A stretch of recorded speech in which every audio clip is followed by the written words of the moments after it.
Authority ચેરમેનનું નિવેદન સામે આવ્યું છે। ચેરમેન સુશીલ કુમાર સિંહનું નિવેદન સામે આવ્યું છે। વડાપ્રધાનના માર્ગદર્શન હેઠળ કામગીરી કરવામાં આવી રહી છે।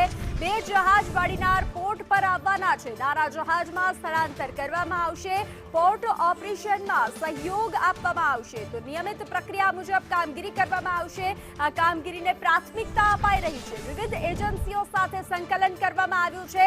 સલામતી સાથે ઓપરેશન ચાલુ રહેશે। બપોરે 1:30 કલાકે સ્થળાંતર પ્રક્રિયા હાથ ધરવામાં આવશે। મંત્રાલય દ્વારા પ્રાથમિકતા અંગે સૂચનાઓ આપવામાં આવી છે। કુલ 46,000 મેટ્રિક ટન એલપીજીનો જથ્થો આવી પહોંચ્યો છે, જે તામિલનાડુ અને વેસ્ટ બંગાળ માટે સપ્લાય કરવામાં આવશે। ગુજરાતમાં એલપીજીના ટેન્કર આવી ચૂક્યા છે। ત્યારે જામનગરની વાત કરીએ તો જામનગરમાં પણ આજે વાડીનાર ખાતે જે નંદાદેવી છે તે એલપીજી ટેન્कर આવી ચૂક્યું છે। ત્યારે આપણી સાથે જે કંડલા પોર્टના चेयरमैन थे तेज राणा थे सुशील कुमार सर, किस तरह से ये टैंकर लाया गया है और क्या कहना चाहते हैं इसके बारे में?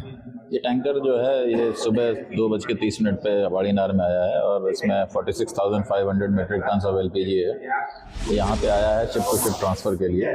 तो ये मदर वेसल से डॉटर वेसल में ट्रांसफर होगा। डॉटर वेसल BW बर्च है, वो भी आ चुका है एंकरेज एरिया में, और उसको कपल करने के लिए जो फेंडर्स हैं, जो इक्विपमेंट्स हैं, वो भी आ गए हैं, अरेंज किए गए हैं। तो वो अब कपलिंग का अरेंजमेंट शुरू हो रहा है। अगले 2 घंटे में कपल हो जाएगा, फिर ये ट्रांसफर का ऑपरेशन शुरू हो जाएगा। तो ये यहाँ पे है। फिर ये जो ले करके vessel eastern part of the country जाएगा, ईस्टर्न कोस्ट की तरफ जाएगा ये वेसल। किस किस जगह पे भारत में ये जाएगा?